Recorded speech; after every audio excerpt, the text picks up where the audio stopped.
If you're wondering, why do I want this unironically? The answer is because Starship Troopers is a manifesto for Jordan Peterson's utopia.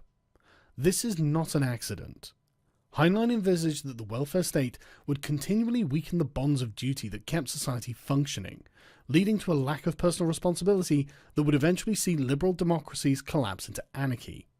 Jordan Peterson, for anyone who isn't aware, is a Canadian professor of psychology who thinks personal responsibility and individual action is profoundly important to defeat the dragon of chaos.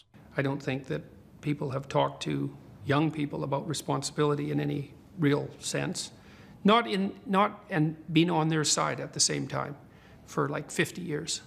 And that's just too long because most people find the meaning in their life through responsibility. Isn't it fair to say, though, that some people, through no fault of their own, have tough lives and that no matter how much personal responsibility they take, that won't change? So, for example, yes. You and I, we've had a lot of good fortune in our lives. We've been born to, reasonably affluent, peaceful countries. I have a job that I have worked hard at, but I've had lots of luck. You have written a book and done a series of lectures that have become embraced around the world. Some people don't get lucky breaks like That's that. for sure. Some people just die, and horribly. Yeah, life's rough, no doubt about it. And if good luck comes your way, then you should be grateful for it. And if happiness manages to manifest itself, you should be grateful for that too. But how do you give a personal responsibility message while taking account that for some people it's harder to take personal responsibility and the deck is stacked against them? Well, I think the deck is stacked against everyone to some degree because life is very difficult and we all die.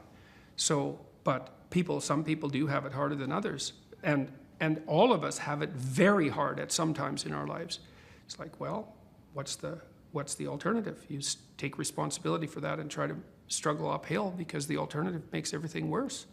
It's not like it's fair. I know perfectly well that people have brutal lives. I've been a psychotherapist for 20 years. I've seen things you can't imagine, horror shows that you can't fathom. And people who have been hurt in so many ways, so many dimensions. It's like, bitter? Should they be bitter? Should they be resentful? Should they become violent? These things don't help. They have to struggle uphill despite their excess burden. And it's responsibility, not guilt. It's not necessarily their fault. That's not the point.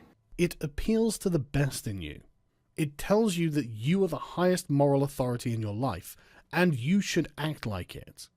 You know right from wrong, and you should, through right action, demonstrate this to others. The philosophy Heinlein was trying to transmit was one of personal empowerment and self-improvement, limited government and noble self-sacrifice, which are essentially the ideas that Jordan Peterson is trying to put across. You have a complicated job and you try to help the careers of the people around you. You try to solve tough problems and aid suffering and do all of that. It's like, it's weight.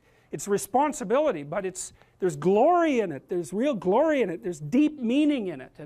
And young people are starving for that because no one ever tells them that. It's like, you're way more than you think. Man, stand up. Do something difficult. Do something difficult and heroic, right? Burst out of your bonds. It's like, that's a good message. The reason people keep mistaking Starship Troopers as fascist is that Heinlein writes liberalism as Hitler writes Nazism. Fascist doctrines are supremely assertive, and Heinlein wrote with a level of moral conviction that has echoes of Mussolini and Hitler in its certitude, if not its content. Heinlein considered his work to be a moral science, that there was an objective right and wrong, and Heinlein's republicanism sounds as confident and assertive as any fascist work, as described through the vehicle of Radchek. Something given has no value. Look, when you vote, you are exercising political authority. You're using force. And force, my friends, is violence.